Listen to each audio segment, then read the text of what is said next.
Good day. Welcome to Agri Achieve, where we solve, learn, and achieve together one challenge at a time. I am Justin, a member from Academic Committee, and today we will be discussing about integration of exponential functions. Without further ado, let's get ready to tackle problems, gain insights, and boost our skills. So first, let us start with the formulas that we need in this lesson. So meron tayong dalawang formula. First one is the integration of e to the power of x dx is equals to e to the power of x plus c. The second one is the integration of a to the power of x dx is equals to a to the power of x over ln a plus c, where a is any number greater than 0.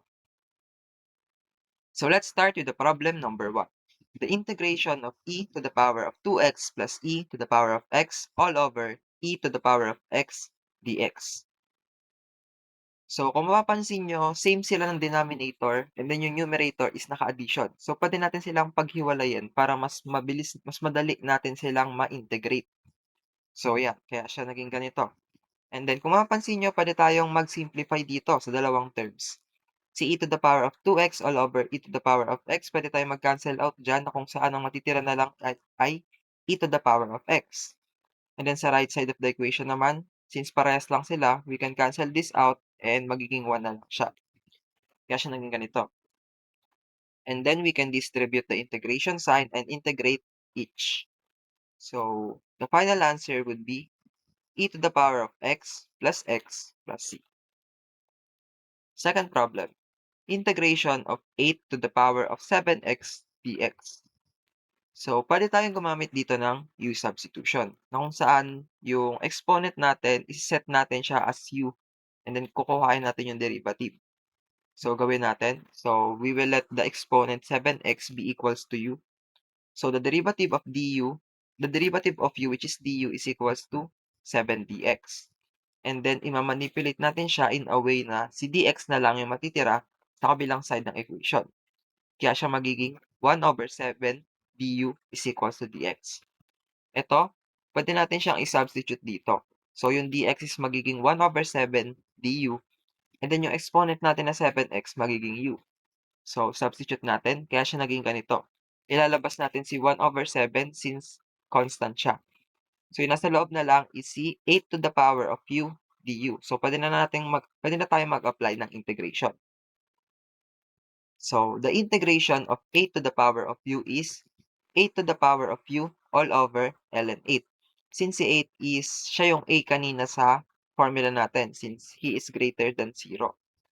So, we can simplify this one by multiplying. So, the final answer would be 8 to the power of 7x all over 7 ln 8 plus c. Third problem. We have the integration of e to the power of x, quantity e to the power of 2x all over 7 plus 3 all over e to the power of 3x dx. So, una natin pwedeng gawin dito is i-distribute yung e to the power of 5x sa loob ng quantity. Kaya siya naging ganito. And then kung mapapansin nyo, pwede tayo mag-simplify dito. So, sa first term natin, naka-multiply yung dalawang e. So, pag nag-multiply tayo ng ng terms na may exponent, pinag-a-add lang natin yung kanilang exponent. And then sa kabilang side naman is naka-divide. So, pag nagdi-divide naman tayo ng terms na may exponent, pinagsusubtract naman natin yung kanilang exponent. Okay? So, dito muna tayo sa kabilang side. So, e to the power of 5x divided by e to the power of 3x. So, subtract lang natin yung kanilang exponent.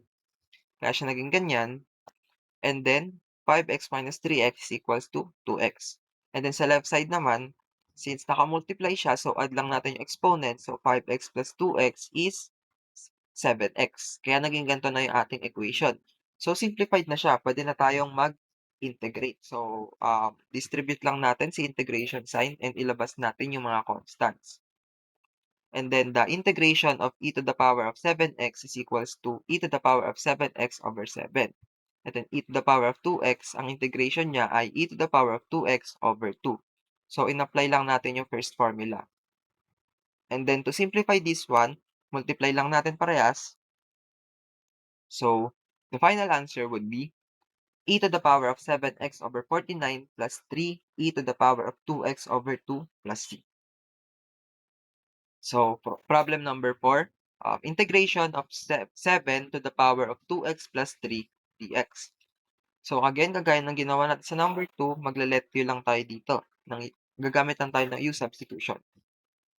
So, u is equals to 2x plus 3. So, derivative niya is 2 dx.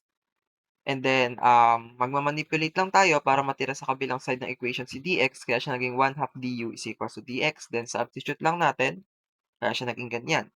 And then, pwede na tayong mag-integrate. So, the integration of 7 over u is equals to 7 over u all over ln 7. And then, multiply lang natin para ma-simplify. Kaya siya naging 7 to the power of 2x plus 3 all over 2 ln 7 plus c. So, ito, pwede na siyang final answer. Pero pwede pa actually natin siyang ma-simplify. So, meron tayo 'di bang logarithm power rule na kung saan si ln of a to the power of b is equals to b ln a. So, sa madaling sabi, yung number 2 kung nakatabi ni ln sa left side, pwede natin siyang gawing exponent ni 7. Okay? So, nasa logarithm power rule yan. Okay? So, kung i-apply natin yon, it will be equals to ln of 7 to the power of 2. So, 7 squared is 49. Kaya siya naging ganito. So, pwede rin ganito yung format ng answer natin. So, the final answer would be 7 to the power of 2x plus 3 all over ln 49 plus c. So, let's proceed to the last problem. We have the integration of 3x squared multiplied by e to the power of 2x cubed dx. So, ang pwede natin gawin dito is ile-let yun natin si 2x cubed na exponent. Kasi kung iisipin mo, ang derivative nito is 6x squared. So, pwede tayong mag-manipulate, ang matitira lang sa kabilang side is si x squared dx. So, mas substitute natin tong x squared tsaka si dx. So, wala tayong magiging problema. So, let's apply that. U is equals to 2x cubed and then yung derivative niya is 6x squared. So, again, gaya ng sabi ko kanina, imamanipulate natin para matira sa kabilang side is si x squared dx. Since sa equation natin, meron tayong x squared, meron tayong dx. So, apply natin. So, it will become 1 over 6 du is equals to x squared dx. Then, substitute na natin. So, ganito na yung magiging itsura ng ating equation. So, labas lang natin yung dalawang constants na 1 over 6 tsaka 3. So, ang nasa loob na lang ng equation natin is si EU du, which is madali na lang natin siyang may integrate.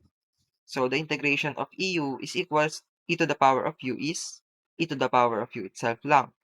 So, and then yung nasa labas naman na constant, pwede natin itong i-simplify. So, pag minultiply natin to, di ba, is 3 over 6. Tapos, simplify mo lang, magiging 1/2. So, multiply na lang natin to get the final answer. So, our final answer would be e to the power of 2x cubed all over 2 plus c. And that's it for the integration of exponential functions. And this is the references that I've used. Thank you for listening and I hope na may natutunan kayo.